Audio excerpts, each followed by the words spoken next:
ፍቅር የተለያየ ነው ብዬ አላምንም። ፍቅር አንድ ወጥ ነው፣ ግን ፍቅራችንን የምንገልጽበት መንገድ ግን ኮምፕሊትሊ ሊለያይ ይችላል።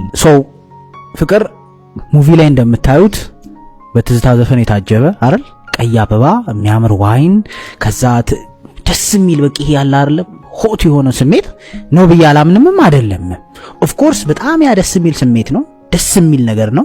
እነዛ ነገሮች በፍቅር ግንኙነት ውስጥ ሀፕን ሊያደርጉ ሊፈጠሩ ይችላሉ። አዎ፣ ግን ቋሚና ዘላቂ አይደሉም። ፊልም ለማሳመር የምንጠቀምባቸውን፣ ቲክቶክ ቪዲዮ ለማሳመር የምንጠቀምባቸውን ነገሮች ፍቅር ብለን የምንገልጽ ከሆነ ጭንቅላታችን እነሱን ስለሆነ የሚጠብቀው አይደለ?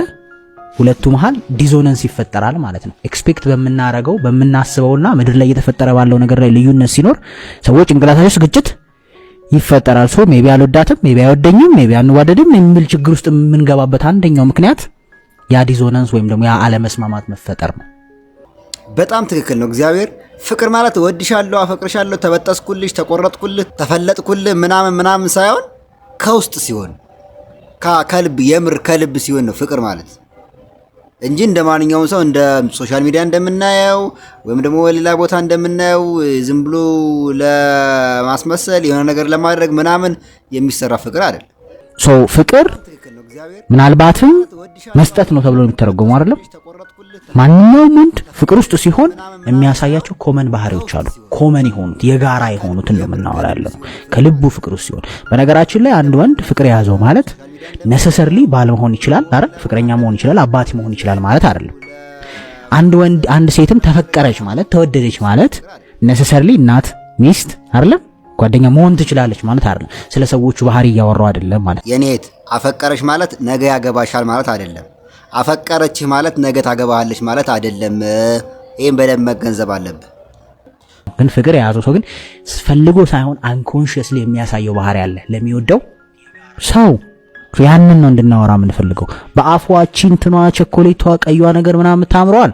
እሱ ሙቪና ቲክቶክ ላይ ምናምን ያለው እንጂ ኢን ሪያሊቲ ሊኖር ይችላል፣ ግን ነሰሰርሊ ፍቅር መግለጫ አይደለም በፍጹም። ኦፍ ኮርስ ያ ሰው የሚያስደስተው ከሆነ ኢፈርት ልታረግ ይችላል። ምን ብለን ልንገልጸው እንችላለን? ጥረት ያደርጋል በሚል ልንገልጸው እንችላለን እንጂ አበባ ያመጣል፣ ቸኮሌት ይሰጣል፣ እንትን ላይ ሲሆን እንደዚህ ይላል ስኖት ላፍ። ሁሉም ወሬስ ጭቅጭቅ ይሆንበታል። መጀመሪያ ይሄ ነው ሩል ነምበር 1። ድሮ ምንም የማይመስለው ባህሪ አሁን አንኖይንግ ይሆንበታል። በቃ አበባ ላይ ገብቶ ገና ስትደውል ውይ እያለ ማንሳት ይጀምራል። የምሬን ነው። መጀመሪያ በሚወዳት ሰዓትና አትራክሽን በነበረበት ሰዓት ይችላታል። ስትሞላቀቅ፣ ስታለቅስ፣ ከፋኝ ስትል፣ ቀን ሙሉ ብርድ ልብስ ለብሳ ደበረኝ ብላ ስትል አይዞሽ ይላል፣ ቸኮሌት ያመጣው። አሁን ግን እንደዚህ ማለት ይጀምራል። ገብቷል አይደል? በቃ እሺ ቻው ነው የሚለው። ገብቷል? በቃ ያን እንትኑን አይፈልገውም። የት ነህ ስትለው ጭቅጭቅ አድርጎ ነው የሚተረጎመው። አትራክሽን የለውም፣ ያስጨንቀናል። በቃ ልክ እኛ ወንዶች የሆነ ነገር ሳንፈልግ እንዲቆም ነው የምፈልገው። ቀጥ እዛው ወንድ ልጅ ከጠላሽ ጠላሽ ነው። ምንም ብታደርጊለት ወርቅ ራሱ ብታለጥፊለት ከጠላሽ ጠላሽ ነው። ካልተመቸሽው አልተመቸሽውም ነው፣ ጥሎሽ ነው የሚሄደው። ወንድ ልጅ ከጠላሽ እያንዳንዷ ነገር ጭቅጭቅ ነው የምትመስለው። የምታወሪው የሆነ ነገር ስትዩ ምንም ነገር ብትዩ ጭቅጭቅ ነው የምትመስለው። ሁሉም ነገር አንቺ የምታደርጋቸው ነገሮች በሙሉ ጭቅጭቅ ነው የሚመስለው። ወንድ ልጅ ካልወደደሽ ከጠላሽ እንደዛ ነው የሚመስለው። ሲያስጠላን ኦር ሲደብረን ሰው ሴቷ ደግሞ ለምን እንዴት ምናምን እያለች የምትደውል ከሆነ ሰላም ልትለው እኮ ሊደውልሽ። ድሮ እኮ በጣም ደስ ብሎት የሚያነሳው ስልክ አሁን በቃ ምንድነው ቅድም ደወልሽ አንዴ ምንድነው 10 የምትደውይልኝ ልዝራበት ይመጣል። እሺ በቃ ስራ ላይ ነኝ በቃ እንትን ይላል። እያንዳንዱ ወሬ ጭቅጭቅ ይሆናል። ይከብደዋል በቃ ምክንያቱም ፈልጎ ሳይሆን ወይም እሷን ለመጉዳት ሳይሆን በቃ ጭራሽ። ምክንያቱም ከዚህ በፊት ተናግሬያለሁ፣ ወንዶች በጣም ስማርት ነን። ኢንቨስቲንግ ማለት ኤነርጂያችንን፣ ታይማችንን፣ ገንዘባችንን ኢንቨስት የምናደርግበትን ቦታ እናውቃለን። የተሸወደን የሚመስላቸው ሰዎች አሉ ብዙ።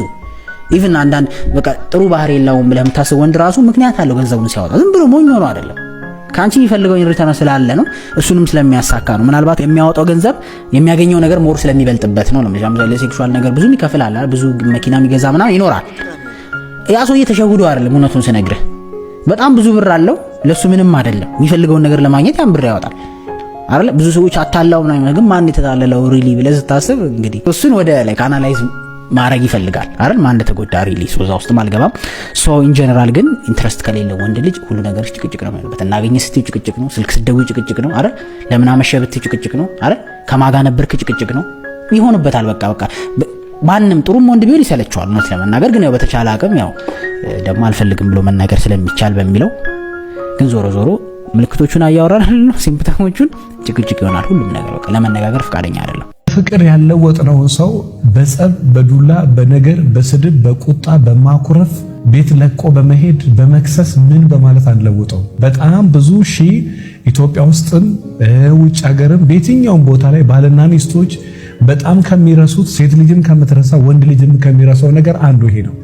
በፍቅር ያለወጥሽውን ሰው በስድብ በኩርፊያ እንዳትነካኝ አብሬ ያልተኛም በማለት በመናገር በመሳደብ ጥሎ በመሄድ ምንም የሚመጣ ለውጥ የለም። ይሄንን መንገድ በጣም ብዙ ሺህ ሴቶች ሞክረውት ብዙ ሺህ ወንዶች ሞክረውት እንደማይሰራ አረጋግጠውበታል። እግዚአብሔርም በጣም ትክክል ነው። አንድን ሰው ፍቅር ያልገዛው ፍቅር ያልመለሰውን ሰው ተቆጥተሽ ወይም ደግሞ አኩርፈሽ ወይም ደግሞ የሆነ ነገር ብለሽ መቼም ቢሆን አትመልሺው። እግዚአብሔርን የመረኝ ነው። በጣም ትክክል ነው እሱ ራሱ። እንዴት ትመልሺዋለሽ? ፍቅር ካልገዛው ፍቅር ካልመለሰው ፍቅር ውስጡን ካላሸነፈው በምን ትመልሺዋለሽ? በገንዘብ ወይስ በዱላ ወይስ በቁጣ እንዴት ይመለሳል? በጣም ትክክል ነው። ፍቅር የተለያየ ነው ብዬ አላምንም። ፍቅር አንድ ወጥ ነው፣ ግን ፍቅራችንን የምንገልጽበት መንገድ ግን ኮምፕሊትሊ ሊለያይ ይችላል። ፍቅር ሙቪ ላይ እንደምታዩት በትዝታ ዘፈን የታጀበ አይደል?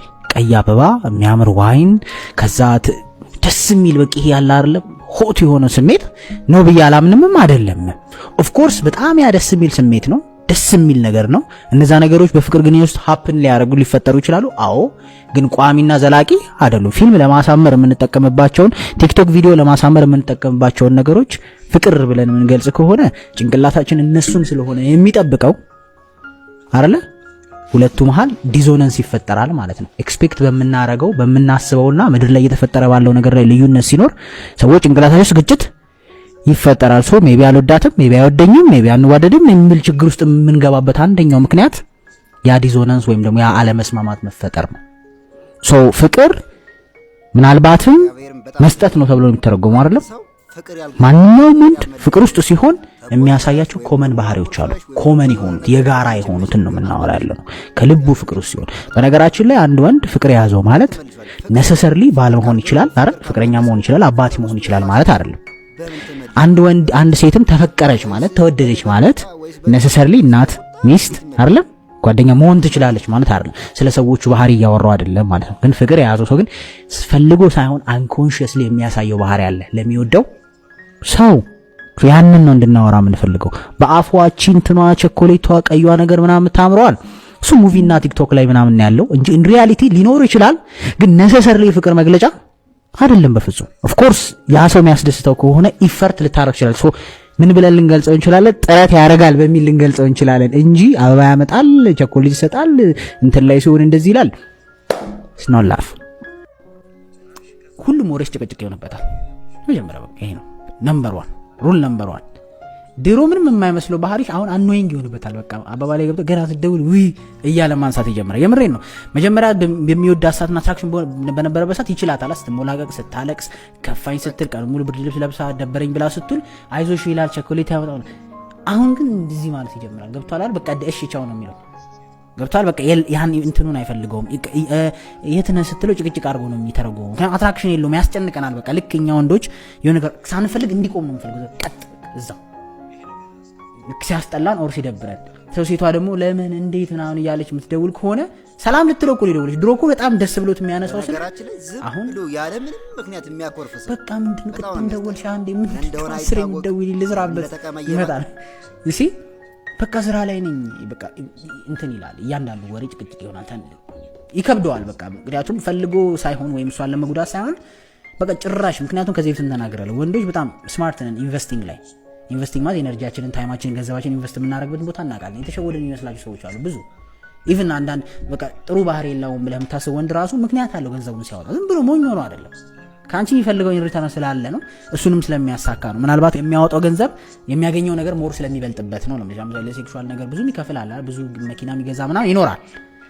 ያ ሰውዬ ተሸውዶ አይደለም፣ እውነቱን ስነግርህ በጣም ብዙ ብር አለው ለሱ ምንም አይደለም የሚፈልገውን ነገር ለማግኘት ያን ብር ያወጣል አይደል ብዙ ሰዎች አታላው ነው ግን ማን የተታለለው ሪሊ ብለህ ስታስብ እንግዲህ እሱን ወደ ላይክ አናላይዝ ማድረግ ይፈልጋል አይደል ማን እንደተጎዳ ሪሊ ሶ ውስጥ ማልገባም ሶ ኢን ጀነራል ግን ኢንትረስት ከሌለው ለማንኛውም ነገር እናገኝ ስትይ ጭቅጭቅ ነው ስትደውይ ጭቅጭቅ ነው አይደል ለምን አመሸበት ጭቅጭቅ ነው አይደል ከማጋ ነበር ጭቅጭቅ ነው ይሆንበታል በቃ ማንንም ጥሩም ወንድ ቢሆን ይሰለቻል ነው ለመናገር ግን ያው በተቻለ አቅም ያው ደግሞ አልፈልግም ነው መናገር ስለሚቻል በሚለው ግን ዞሮ ዞሮ ምልክቶቹን አያወራናል ነው ሲምፕተሞቹን ጭቅጭቅ ይሆናል ሁሉም ነገር በቃ ለመነጋገር ፍቃደኛ አይደለም ፍቅር ያለወጥነው ሰው በጸብ በዱላ በነገር በስድብ በቁጣ በማኩረፍ ቤት ለቆ በመሄድ በመክሰስ ምን በማለት አንለውጠው በጣም ብዙ ሺህ ኢትዮጵያ ውስጥም ውጭ ሀገርም በየትኛውም ቦታ ላይ ባልና ሚስቶች በጣም ከሚረሱት ሴት ልጅም ከምትረሳ ወንድ ልጅም ከሚረሳው ነገር አንዱ ይሄ ነው በፍቅር ያለወጥሽው ሰው በስድብ በኩርፊያ እንዳትነካኝ አብሬ ያልተኛም በማለት በመናገር በመሳደብ ጥሎ በመሄድ ምንም የሚመጣ ለውጥ የለም ይሄንን መንገድ በጣም ብዙ ሺህ ሴቶች ሞክረውት ብዙ ሺህ ወንዶች ሞክረውት እንደማይሰራ አረጋግጠውበታል እግዚአብሔርም በጣም ትክክል ነው አንድ ሰው ፍቅር ያልገዛው ፍቅር ያልመለሰውን ሰው ተቆጥተሽ ወይም ደግሞ አኩርፈሽ ወይም ደግሞ የሆነ ነገር ብለሽ መቼም ቢሆን አትመልሺው እግዚአብሔርን የምሬ ነው በጣም ትክክል ነው እሱ ራሱ እንዴት ትመልሺዋለሽ ፍቅር ካልገዛው ፍቅር ካልመለሰው ፍቅር ውስጡን ካላሸነፈው በምን ትመልሺዋለሽ በገንዘብ ወይስ በዱላ ወይስ በቁጣ እንዴት ይመለሳል በጣም ትክክል ነው በተቻለ መጠን ወንዶችም ላለመሳደብ ለምን ብላችሁ ብትሉ በጣም ብዙ ሺህ ያለፉ አባቶቻችን ዛሬም ያሉ ሰዎች ትዳራቸውን ያጡት በምንድነው ምናልባት በፍቅር ካልቻልኩኝ በሱ በዱላ እችላለሁ ብሎ ስለሚያስቡ መሳደብ ይጀምራሉ መደባደብ ይጀምራሉ መናገር ይጀምራሉ ማምሸት ይጀምራሉ መጠጣት ይጀምራሉ ገንዘብ መከልከል ይጀምራሉ መማገጥ ይጀምራሉ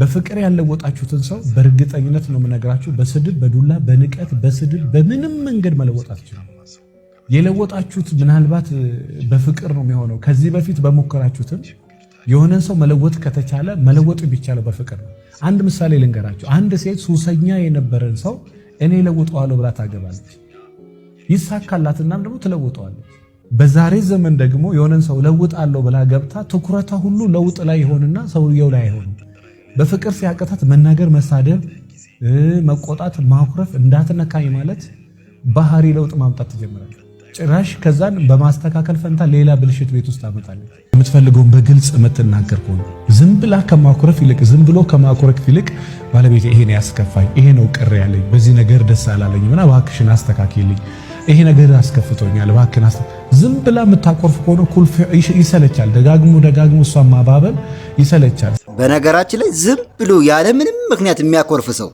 በጣም ነው የሚያስጠላው ምን እንደሆነ አይታወቅ ደጋግሞ እሷን ማባበል ይሰለቻል ሲያባብሉ ደግሞ ወዲያው ብድግ የሚሉ ሰዎች አሉ ጭራሽ የሚብስባቸው ሰዎች አሉ ሴት ሆና ልክ ሲያባብላት የሚብስባት ሴት አለች ወንድ ሆኖ ስታባብለው የሚብስበት ወንድ አለ ታማኝ ከሆነ ግልጽ ከሆነ ቤቱ በጣም ያማረ የሰላም ቤት የፍቅር ቤት ነው የሚሆነው ስለዚህ በተቻላችሁ መጠን ይሄ ታማኝና ግልጽ ሆኖ ትዳርህን ከሚያሳምረው ወይ ደግሞ የፍቅር ህይወታችሁን ከሚያሳምር ነገር አንዱ ይሄ ግልጽነትና ታማኝነት ነው ታማኝነት በተለይ ራሱን የቻለ እንትን አለው ለትዳር በጣም ወሳኙ ነገር ታማኝነት ነው አይደለም ለትዳር በማንኛውም ቦታ የምትሆኚ ታማኝነት ከሌለ አይደለም ለትዳር በማንኛውም ነገር ውስጥ ቢሆን ታማኝነት ከሌላችሁ ከየትኛውም ሰው ጋር መኖር አትችሉም አይደለም ከሚስት ጋር አይደለም ትዳር ለመመስረት ይቅርና ማለት ስለዚህ ታማኝነት ለሁሉም ነገር ወሳኝ ነው ላችሁ ፈልጌ እሷ ፈጣሪ አይደለችም የውስጥህን አታውቅም እሱ ፈጣሪ ያለ የውስጥሽን አያውቅምና የምትፈልጊው ነገር በግልጽነት ንገሪ ቅር ያሰኝሽን ነገር ቢቀበልም ባይቀበል በግልጽ ተናገሪ አንዳንድ ሰው የአንጀቴን በአይል እኮ ሰው ይገባባል ለምን እዛ ደረጃ እስኪደርስ ድረስ አትሊስት የሆነ ነገር ማድረግ አለብሽና በተቻላችሁ መጠን ይሄ ግልጽና ታማኝነት የፍቅር ህይወትና የትዳርን ያሳምራ ከዛ በተረፈ ለዛሬ በጣም የምትጠቀሙበትን 9 ምክሮች ይዤላችሁ መጥቻለሁ በመጀመሪያ ግን የምትወዱትን ቁጥር ከ1 እስከ 9 ያዙና በያዛችሁት ቁጥር ለመመከር ሞክሩ በተጨማሪም ስለደረሳችሁ ምክር አስተያየታችሁን በኮሜንት ጻፉልኝ አንደኛ ራስህን ከማንም ጋር አታወዳድር ይህን ባደረክ ጊዜ ራስህን በራስህ እንደሰደብክ ቁጠረው ራስህን ከማንም ጋር አታወዳድር በጣም ትክክል አንቺ ራስሽን ከሌሎች ጋር የምታወዳድር ከሆነ ራስህን ከሌሎች ጋር የምታወዳድር ከሆነ እውነቴን ነው የምልህ የአእምሮ ሰላም ነው የምታጡት። በቃ እረፍት የላችሁም፣ እንቅልፍ የላችሁ፣ ጭንቀት፣ ሁል ጊዜ ጭንቀታም ነው የምትሆኑት። ስለዚህ ራሳችሁን ከማንም ጋር አታወዳድሩ። ሁለተኛ ቁልፍን ያለ መክፈቻ ማንም እንደማይሰራ ሁሉ ፈጣሪም መፍትሄ የሌለው ችግር እንዲገጥምህ አይፈቅድም። ሶስተኛ ደስታህን ከራስህ ባራክ ጊዜ ሕይወት በአንተ ላይ ትስቃለች። ደስተኛ በሆንክ ጊዜ ሕይወት ፈገግታዋን ትለግስሃለች።